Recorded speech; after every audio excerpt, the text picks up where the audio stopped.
Okay, so pauwi na tayo sa galing sa ating fishing trip. So, 9 AM pa lang po. So, 3 hours tayo nag-fishing. Start tayo ng 6 AM. So, pauwi na tayo. Yun yung mga naging huli natin. So, naka 4 pieces tayo. Sobra, malapit yan 2 kilo. Kasi ang laki ng needlefish. Then, ayan mangrove snapper.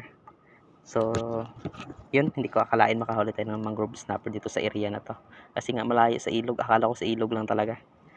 So, naligaw yata. So, gamit ang ating rod na UL from KTS.